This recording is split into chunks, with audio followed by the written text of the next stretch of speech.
Charles, thank you so much for being here this morning. The floor is yours. Thank you. Thank you, Eugene. Morning, ladies and gentlemen.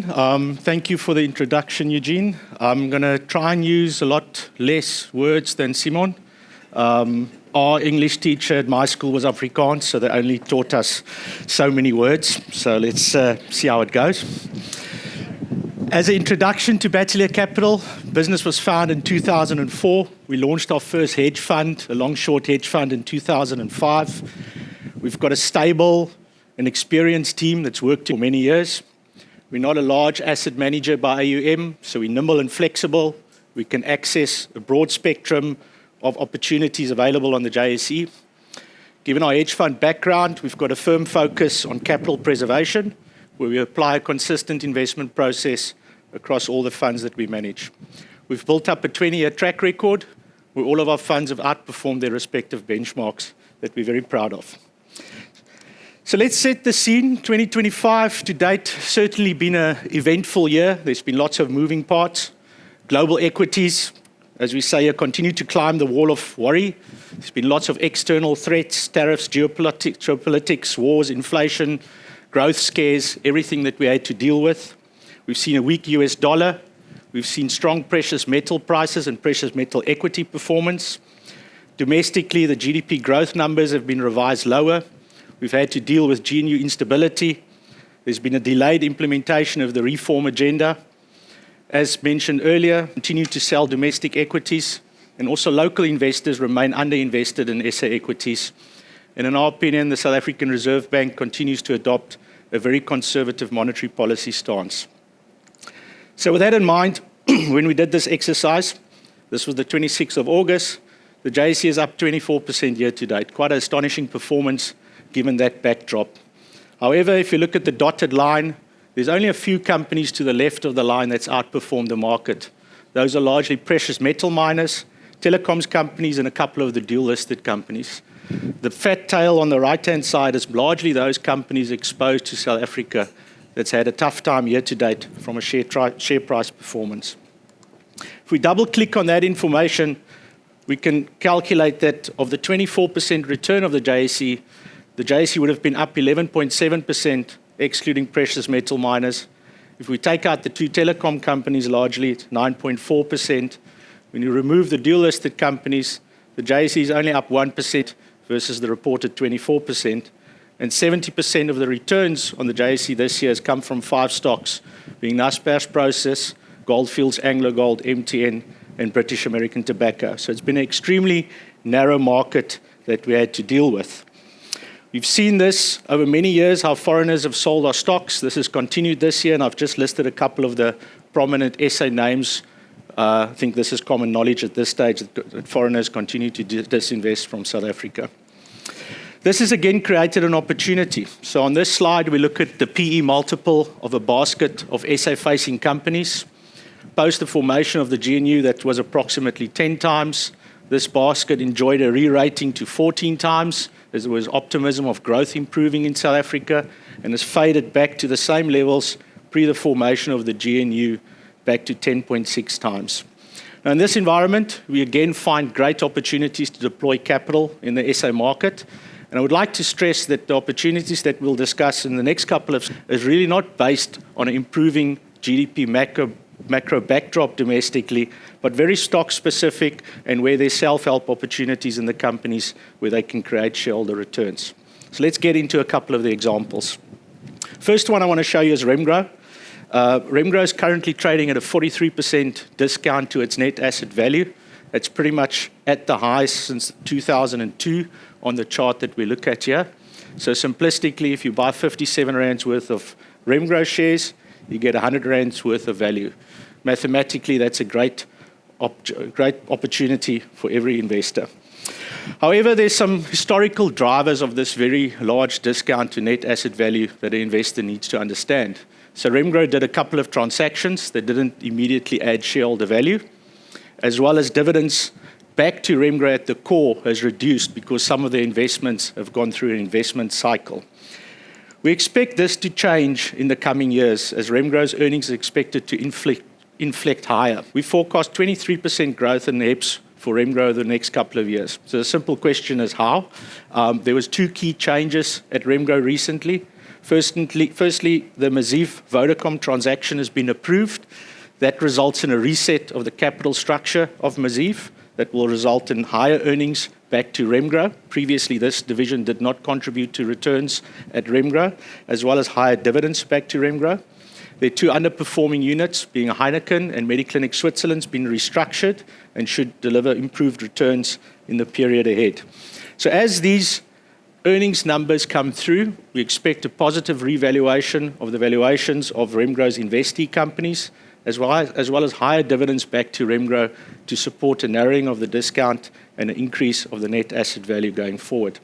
Remgro's got the added benefit of deploying their material net cash balance on the balance sheet to buy back stock to create shareholder value.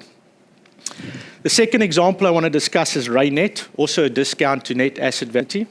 This discount is currently at 30% to NAV, so not at its highs. But importantly, two transactions have been announced this year. Firstly, Reinet sold their stake in British American Tobacco in January. And in July, they told us that they sold their 49% interest in Pension Insurance Corp, PIC. Now, with that in mind, those two assets make up 80% of Reinet's NAV. So it's two material transactions that they've concluded. So on a pro forma basis, we can calculate that at the end of the year, Reinet will have 5.4 billion euros in cash on the balance sheet. It will have investments of 1.4 billion, which is largely investments in funds and private equity funds, yet the market cap's at 4.7 billion.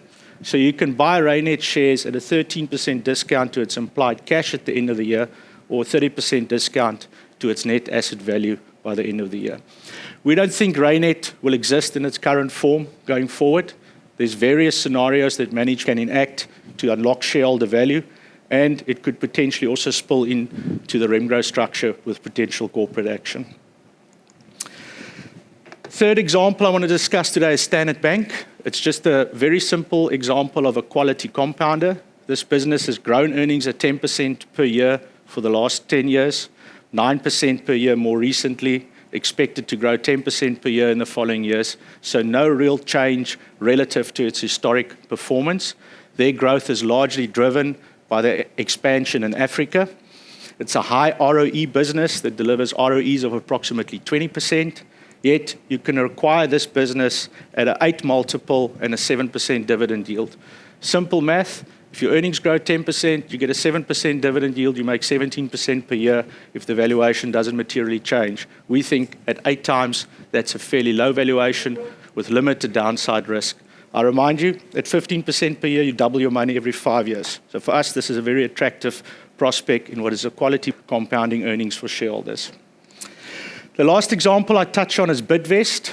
We think Bidvest is fundamentally undervalued because of its services business that's included in the portfolio. They've expanded internationally in services over the last couple of years. On a combined basis between their domestic and international services businesses, these two units now comprise 50% of the trading profit of Bidvest. Services is a low capital intensive business, highly cash generative. Generally, the peer group trade at fairly high valuation multiples. So it's an attractive underlying business within Bidvest that can unlock shareholder value. Yet, Bidvest is valued as if it's a South African company, only trading at 10 times earnings. And we see a similar playbook for Bidvest to ultimately unlock shareholder value with a separate listing of their Bidvest services business, like they did with Bidcorp many years ago. This has been the story of the year for South African equities. GDP figures have been revised lower. Business confidence has faded. We started the year with expectations of growing at 1.7%. That's currently at 1% and might still be optimistic. We should get Q2 GDP numbers later today. And again, we wait for next year to promise a revival in growth expectations. So again, the examples that I've showed you is not based on any improved GDP economic numbers out of South Africa, purely on the fundamentals of the companies. You know this slide, so I won't labor the point. SA equity remains cheap on an absolute and relative value basis. And I think lastly, from an interest rate point of view, we've got a real opportunity and also a missed opportunity in South Africa.